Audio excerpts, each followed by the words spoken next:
this video, I really want to talk about the full moon and how I work with the full moon in my practice.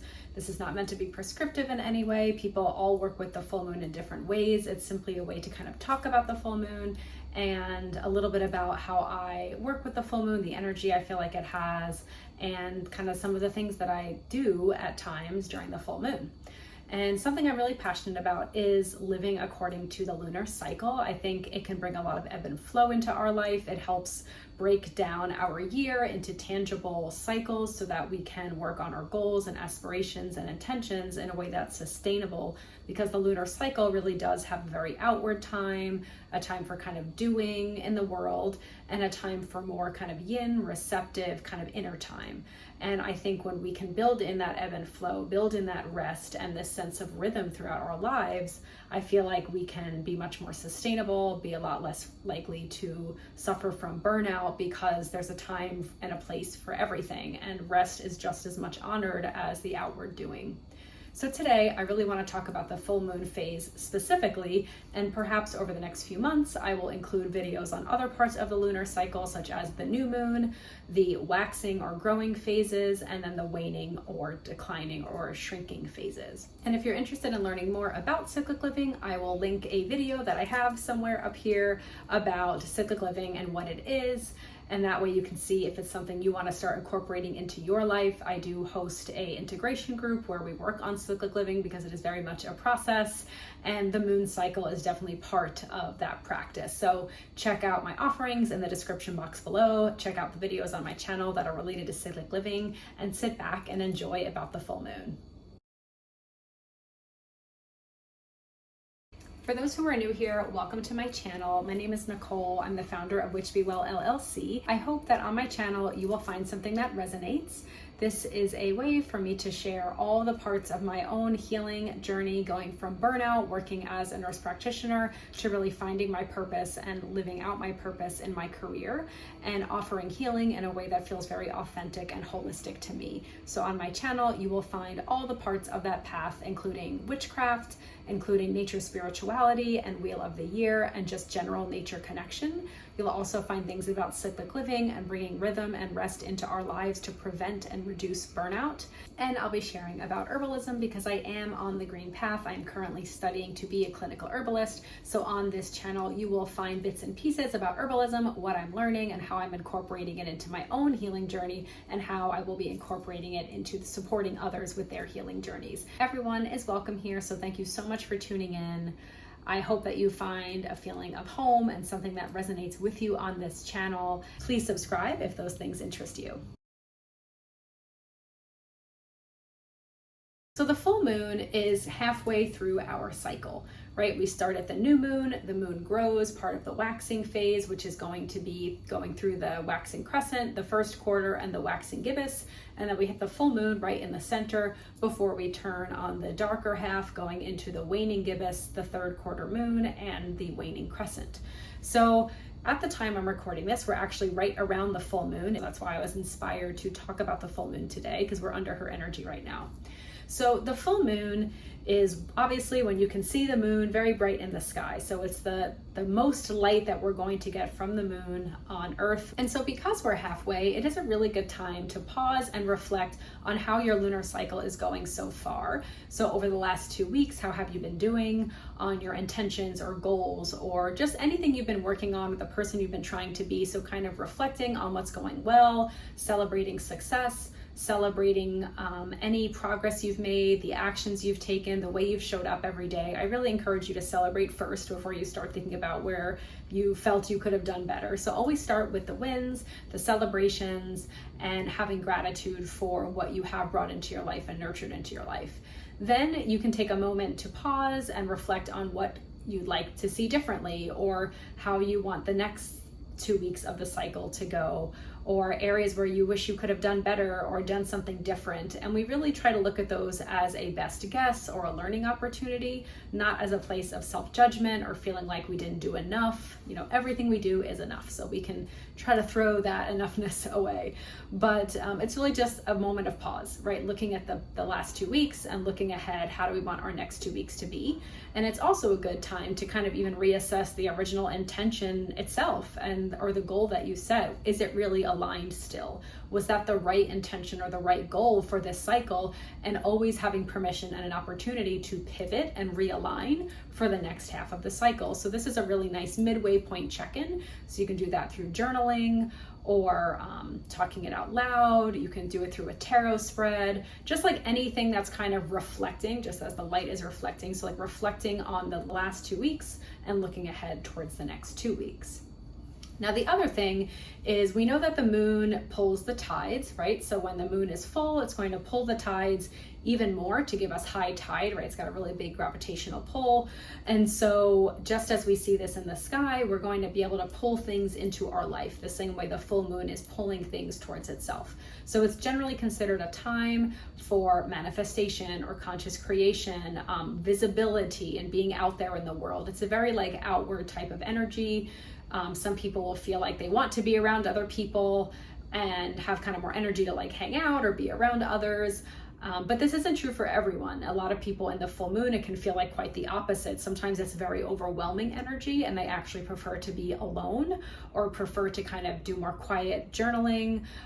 It could be like a little bit too vibrational, like too high energy. Some people don't sleep well during the full moon. I'm one of them. It could be simply because of the light at night or the vibrational energy at that time, but I tend not to sleep as well, so I can be a little more tired. So I'm actually not always open for like going out and being in the world on the full moon, but it kind of varies. It sometimes depends on the sign that it is in, because every couple of days the moon changes what astrological sign it's in. So every month the full moon will be in a certain sign. So this month it is in Capricorn. And so sometimes the astrological sign that the full moon is in could flavor how that full moon feels. So that's something also to consider if you're interested in working with astrology and the full moon. So for those who do like the high energy or that kind of manifestation, attraction, and visibility, it's definitely a time for like fertility, of bringing things to life and birthing things. So, you know, when we think about layering on cycles, which I love to do, the full moon tends to be correlated with ovulation, which is when women release an egg. So they are literally fertile at that time, like during those few days. So we kind of correlate that with, okay, we are fertile to have a child, but we're also fertile with ideas, fertile with creativity, you know, fertile with anything that you're trying to birth and nurture into the world. So this is a really good time to do that as well. And again, if you're going to be out there and visible, this is a good time to do it because you are considered more attractive, you know, not necessarily physically, it could be, but they do say that actually when women are ovulating, there's something that happens that does make them more attractive to have relations so that they can have a baby. Maybe there's pheromone thing going on, I'm not sure, but there is some evidence that actually we are technically more attractive during ovulation. But, you know, also just being more attractive to pull things in. So if you're doing a big talk at work or like a sales pitch or something like that, where you're trying to like bring people in or help people understand where you're coming from and relay a certain message, this could be a really good time because they're kind of drawn to you in some way, just like they're drawn to the full moon and the full moon is drawing in the ocean tides. So definitely a good time for manifestation, conscious creation type work and spell work if that's something you're interested in.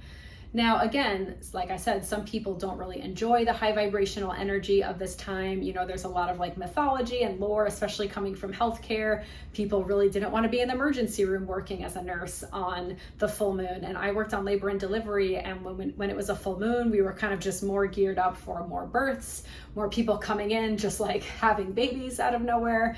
And it actually was often true. We were like much busier. People were having more babies more quickly on the full moon. It was a much like busier atmosphere, a lot of hustle and bustle, people coming in just like ready to have a baby, which is wonderful. And so I don't know, there could be something to that, because the moon is so powerful, it can pull the whole ocean. I don't see why it couldn't impact the waters of our body, whether that's our blood, the menstrual cycle, or the amniotic fluid, right, when we're pregnant. So there definitely could be something to that. We also have the mythology of the werewolf, right? Typically the werewolf will change under a lot of mythology under the full moon. And I think that the way I kind of perceive that is we can only see our shadow in the light, right? And so a lot of people think, oh, I like doing shadow work or looking at inner work or limiting beliefs or stories that hold me back during like the dark moon or the new moon. And if that feels really good, I encourage you to keep doing that. However, I tend to like doing it with the full moon. And like just like I do like doing it in the summer, in the summer solstice, when the sun is fully bright in the sky. Because to me, when the moon is really bright or the sun is really bright, that is what's reflecting onto me and letting me see my shadows. Plus we have a little bit of light, which can bring a little upliftingness to dealing with more challenging things or looking at shadows or limiting beliefs. And just like the shadow side of the person, right, this werewolf comes out, this thing that they maybe wish wasn't there, or this like darker side of them, like they don't even know it's there, right? They just turn and then later they wake up and they're like, what happened? So just like the full moon can kind of uncover these shadow bits in ourselves. So a lot of folks will like to do shadow work at this time, look at limiting beliefs, look at stories that are holding them back, maybe journal on them or do tarot on them of like, what am I not seeing here? What kind of blocks do I have? How can I move through them? Because if you can process some of those, you can kind of move through them and integrate them to finish up the rest of the cycle in a way that feels more aligned. So I do like that kind of correlation to like the shadow self and the werewolves changing. I think that's kind of fun. But you can decide how the full moon feels for you, and what you can do is kind of track how you feel during the full moon over several cycles to see if you notice a pattern. Now, it could be that your energy is really high and outgoing and energetic, or again, it could be more, this feels like too much. It's a little bit too vibrational energy for me. And so I would rather stay home, kind of just be around myself or my family and kind of have a low key full moon. So either one is welcome. And what you could start to do again is layer on the astrological signs. If Capricorn is in Earth, does that feel different than when the full moon is in Aries, which is like a fire sign? That may influence how you feel during the full moon. So that's something else you can learn as you track your energy or how you feel or the activities you do on the full moon to see what resonates and what felt good and what felt very misaligned. The other thing during the full moon that you can do is see how it layers onto your personal cycle. So whether you do cycle like a menstrual cycle or just like how you feel every day, obviously is different. Most people don't feel the same exact way all the time. And so if you track several cycles and look at how you feel, where you are in your cycle, you can see if there's connections. So for example, my full moon energy definitely varies based on where I am on my personal cycle. So if I am ovulating during my full moon, I tend to have a lot more energy. I tend to be more outgoing. I feel like I want to share things. I want to be out there more. I don't mind seeing people. I don't mind exercising. Like the energies really line up for me. But when I am like bleeding during the full moon, I am not going to be very energized. I'm going to kind of want to stay in, stay quiet, and I know I'm not going to sleep well, which tends to happen no matter what on the full moon. But I feel like if I'm in a more like energetic phase of my personal cycle, I could almost like override the fact that I'm not sleeping well. Like I still have pretty good energy. But if I'm bleeding during that full moon and I don't sleep well, my energy is usually not very good. And I don't like a lot of the vibrational energy that's happening. So I tend to be more quiet and muted. So, it just depends. So I encourage you to learn, see what it feels like so that you can decide what it is that you'd like to do to honor the full moon. Now, it's important to say there's nothing required about honoring or working with the full moon, right? People do all kinds of practices, all are welcome. So never feel like you have to do anything for the full moon or you have to do a certain thing for the full moon. But things you may have heard of, like some people like doing, putting water under the moon and letting the light infuse that water to make moon water. And that'll be specifically full moon water for that specific full moon, which if you're doing other spellcraft or workings around manifestation or conscious creation or visibility or drawing things in, you can later use that moon water to kind of add to your spell work because it has been infused with the full moon. Some people do like doing certain spells or rituals and letting them bathe under the full moon. If the intention behind that spell makes sense for the full moon's energy. Some people will cleanse things under the full moon light to kind of clear away the shadows. So maybe it's a new tarot deck or a tarot deck that you're just trying to kind of re-engage with, or maybe for some reason you're wanting to cleanse crystals or tools, so some people use the full moon for like cleansing energy. I encourage just really simply going out and looking at the full moon and kind of like visualizing the blue moon energy kind of coming down into yourself, and whatever intention you have, or whatever kind of piece of that full moon gift that you feel is relevant for you, you can kind of envision that coming down. So if it's the kind of manifestation piece, you can kind of visualize that. If it's the shadow work side, you can kind of ask, can this full moon kind of help me see what's holding me back, or what shadows I'm ready to integrate at this time, right? So you can kind of work with the full moon depending on what you like about it or what's resonating with you, and simply just kind of bask in that light, I think can be really powerful. If you're being called to, you can certainly host gatherings or parties or get together with people to like celebrate the full moon, to celebrate what we have nurtured and grown in our lives. I often enjoy kind of journaling and like a midpoint tarot spread and a midpoint reflection on like where I am, how has this couple weeks been going, again celebrating my wins, and then looking forward to the second half of the cycle. What do I need to do differently? Who do I need to be to actually get the intentions and the goals that I set, and is this still aligned? And if not, giving myself permission to pivot. So those are some of the practices that I like to do. I don't do a spell every time. I did happen to do one this year because something I wanted to do a spell with for me aligned specifically with the full moon in Capricorn. And so I am charging it under the light of the full moon, and I will burn the candle kind of on that night to kind of seal into my spell jar. So, the options are endless, but the idea is to think about the full moon, notice what she is bringing you, what gifts she may have for you, and then how you can use that in your practice. And it can be, again, very mundane of like looking at your goals. Maybe it's work goals, it could be anything, and seeing how you've been and where you want to go. Or it can definitely be more like witchy and spiritual if you want to like work on the shadow work or like blessing of spells. Anything you want to do can be really helpful at the full moon. But there's definitely a lot of energy to work with on the full moon, but always do what resonates with you. A lot of people do like taking ritual baths at the different moon cycles, and lunar energy is definitely related to the element of water. And so a bath can be really beautiful, just simply to relax and enjoy the full moon, to give yourself and receive some rest. And nurturing can be really nice during the full moon. You can add like different bath salts or herbs that maybe do go with your intention, or maybe it's just a simple cleansing and releasing. A lot of people at the full moon like to use the full moon to like shed and release. So you can kind of visualize that happening while you're in your bath. Maybe you have some scented candles that are relevant to the scent of what you're trying to do, or herbs that are either magically or medicinally related to what you're trying to release, and just kind of soaking in that with some bath salts. So that's an option. You can just enjoy water in other ways. So you could find a lake or a stream or a river, or if you're near the ocean, that's amazing. You can go at high tide and like really amp up the energy. If you go high tide and full moon, it's like a double whammy. So, you can go to water in your environment and honor the moon that way.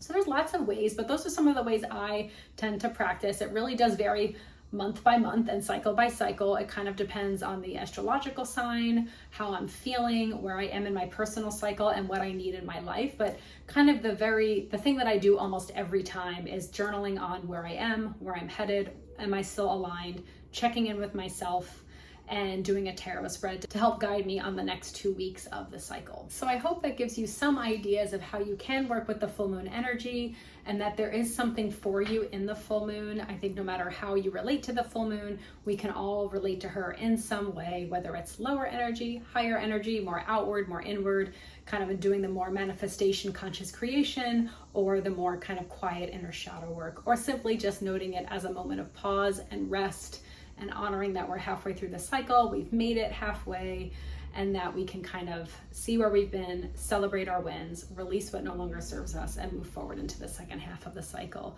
So I encourage you to keep learning, learn from other people who enjoy the full moon. If you have questions or comments, go ahead and put that below. If you do celebrate the full moon in any way, I would love to hear it, so you can feel free to put that in the comments. And happy full moon if you're watching this in real time. But if you're watching this at any other time, just know that there's usually a full moon right around the corner. There's always a new beginning with a new moon as well. So any time is a good time to start picking up on lunar energies and learning how you feel throughout these cycles, so that you can start incorporating them into your spiritual or health or witchy practice.